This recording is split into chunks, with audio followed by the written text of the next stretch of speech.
Bismillahirrahmanirrahim.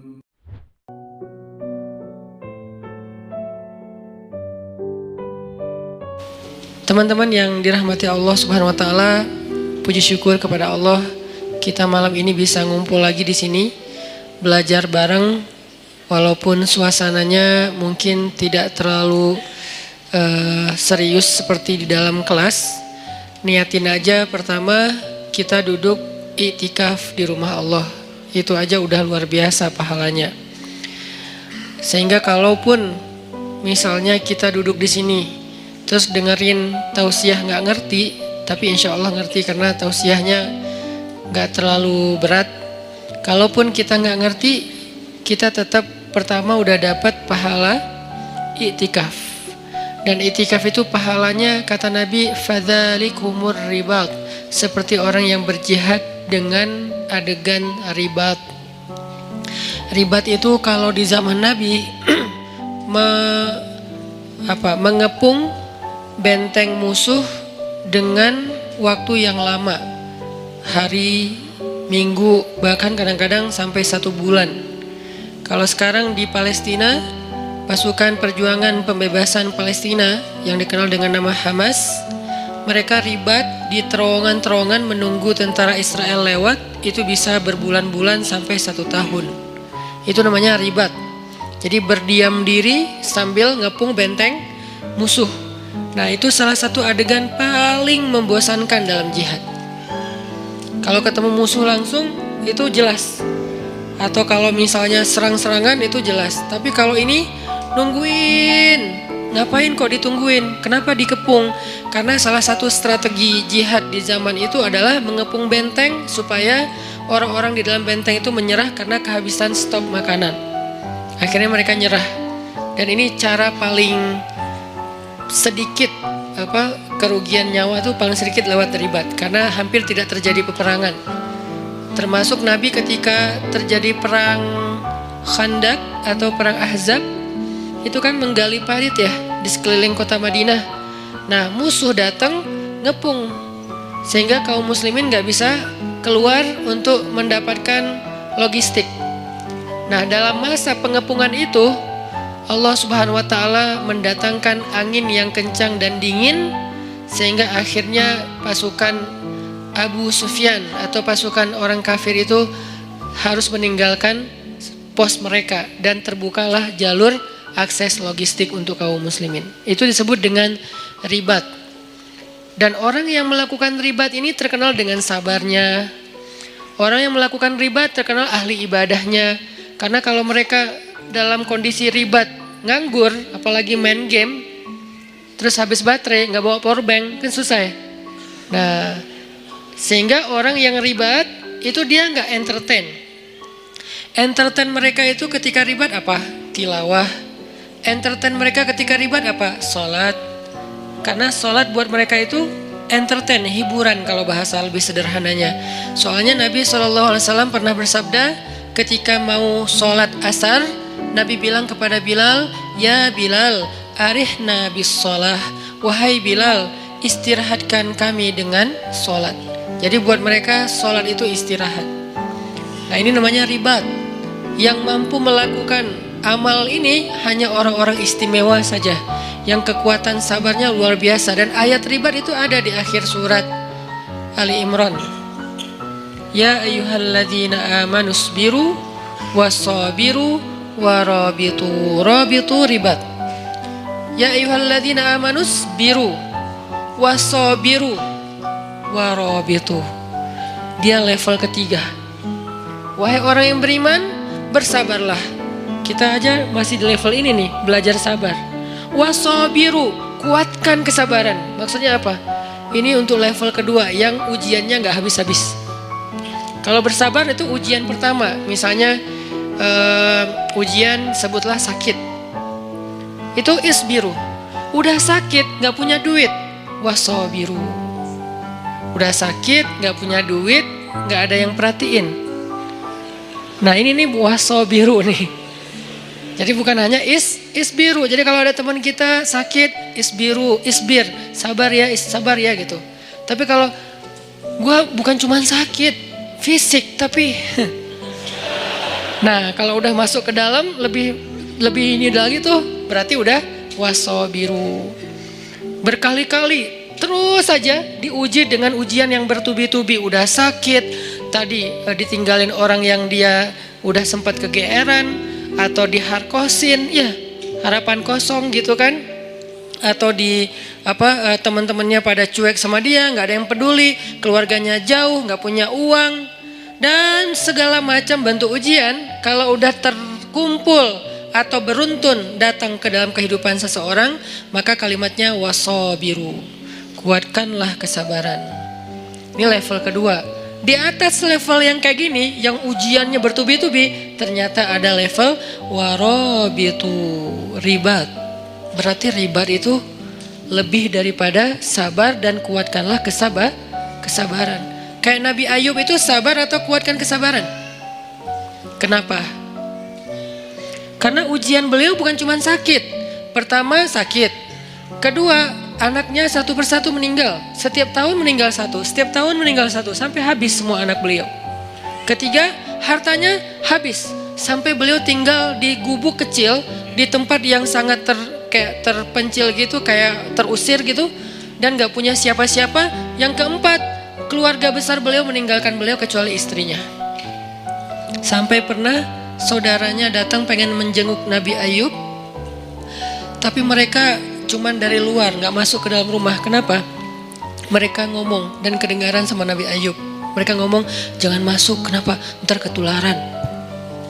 Itu kan menyinggung ya.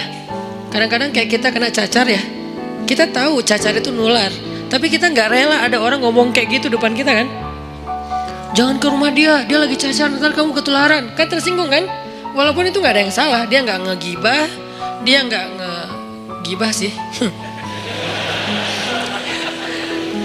Salah, emang gibah sih itu mah.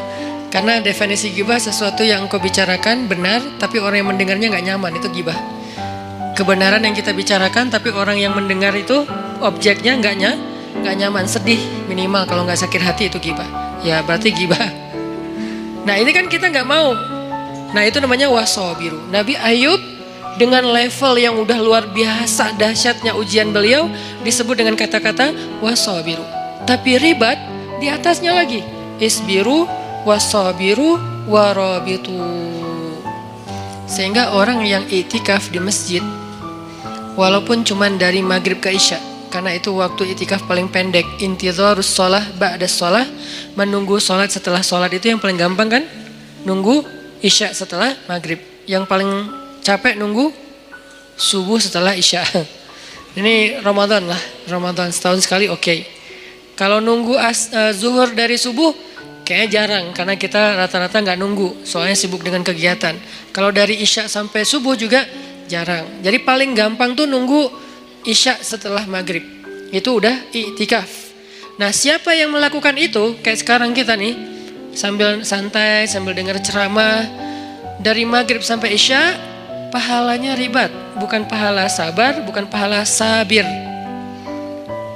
bukan isbir, bukan sabiru, bukan, tapi rabitu, ribat. Fadzalikumur ribat. Itu disebut dengan ribat kata Nabi. Arti itu disebut dengan ribat, pahalanya kayak orang yang berjihad fi sabilillah. Maka absyiru, berbahagialah ketika kita ada di rumah Allah. Gak ada tempat lain yang dapat pahala kayak gitu. Walaupun yang lain boleh. Saya paling gak suka ngebandingin dalam bahasa judgment. Kalau ngebandingin dalam bahasa motivasi boleh. Contoh bahasa ngebandingin dengan bahasa judgment gimana? Di masjid berpahala, di yang lain itu dosa. Nah ini nih judgment. Kalau memotivasi, di masjid berpahala, yang lain juga gak apa-apa. Karena kan area mubah dalam Islam itu luas banget kan. Apa hukum nongkrong di kafe? Haram. Siapa bilang haram? Lihat dulu kafenya gimana, dia nongkrongnya ngapain. Kalau dia lakuin dosa kayak berdua-duaan, oke, jadi bukan nongkrongnya tuh, khalwatnya. Kalau dia di situ kayak berjudi, berarti judinya. Kalau dia di situ misalnya kayak menggibah, berarti kumpulan gibahnya, perkataan yang sia-sianya. Tapi kalau dia nongkrong sekedar istirahat sebentar, Sekarang namanya kafe, dulu namanya warung kopi. Kenapa di warung kopi boleh, di kafe nggak boleh? Lagi-lagi kayak kemarin, kenapa bergaul boleh, gaul nggak boleh? Ya, kita terjebak dalam diksi. Warung kopi boleh, kafe nggak boleh, padahal sama aja, cuman istilahnya beda. Tapi kan banyak kafe yang aneh-aneh. Allah alam, di Bandung sih banyak yang nggak aneh, keren-keren lah. Artinya kafenya masih standar. Jadi saya nggak mau menjudge bahwa yang selain di masjid sia-sia, yang selain di masjid dosa, yang selain di masjid ahli neraka. Ya nggak gitu juga kali ya. Tapi di masjid terbaik, itu udah pasti. Nggak boleh diragukan dan nggak boleh diperdebatkan. Kenapa? Karena sebentar aja di masjid pahalanya udah kayak jihad. Ada gitu tempat kayak gitu di luar? Ada. Di tempat orang sakit. Siapa yang datang ke rumah sakit atau ke rumah orang yang sakit, maka dia seperti berjalan di antara taman-taman surga. Seperti berjalan di antara taman-taman surga. Itu maksud Nabi itu sebaik-baik tempat di muka bumi itu masjid. Maksudnya motivasi, bukan ngebanding-bandingin terus coret semua selain masjid, nggak gitu juga. Jadi buat teman-teman kadang ada yang nongkrong di mana, saya juga nongkrong, nggak apa-apa. Tapi masjid harus jadi tongkrongan favorit. Yang lain kayak gimmick atau tambahan-tambahan kayak bonus lah ya.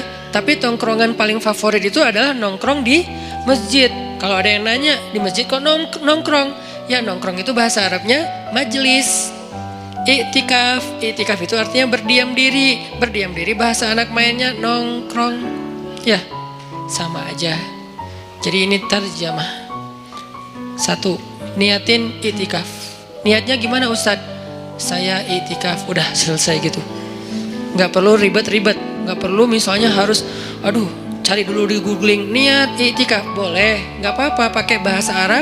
Tapi kalau nggak ngerti bahasa Arab, an-niyah fil qalb, niat itu di dalam hati, ya nggak masalah juga.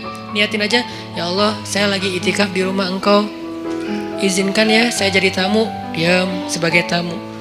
Tamu mah jangan terlalu maceh ya, loncat sana loncat sini, guling-guling. Nah ini mah kalau di rumah kita ada yang kayak gitu gimana? Anak kecil aja, dede, takut pecah inilah apa segala macam. Nah apalagi rumah Allah, bertamu tenang, saking tenangnya sakinah.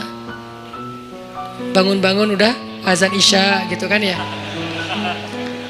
Jadi niatin i'tikaf. Yang kedua, niatin benar-benar dari rumah tadi tuh. Pas teman-teman berangkat ke sini, niatin ngapain? Mau tholabul ilmi, mencari ilmu. Mencari ilmu pahalanya gimana? Dari rumah ke sini dihitung sama malaikat berapa jaraknya. Nanti dikali sekian, minimal kali 10, minimal. Nggak ada yang kurang dari 10 dalam amal soleh dalam Islam tuh. Al-hasanatu bi asyri amsalihha, kata ulama. Kebaikan itu 10 kali lipat, dan itu diambil dari hadis. Minimal 10, maksimal bi ghairi hisab, nggak ada batas, itu maksimal. Sehingga kalau kita niatin datang ke sini pengen cari ilmu, selain tadi i'tikaf nongkrong di rumah Allah, karena rumah terbaik itu rumah Allah. Saya senang aja, demen banget nongkrong di rumah Allah, nyaman gitu, dapat rahmat dari Allah. Nah itu udah keren. Satu lagi, cari ilmu. Sehingga jarak dari rumah ke tempat kita ini, ke masjid, nanti dikali sekian oleh malaikat, mudah-mudahan dikalinya ribuan. Kalau dikali 1000, misalnya jaraknya kalau dari rumah saya ke sini sekitar 1 kilo, berarti saya udah lebih didekatkan ke surga 1000 kilo. Jadi saya motong jalan ke surga 1000 kilo. Dari mana hitungannya Ustaz? Dari hisab, dari padang mahsyar.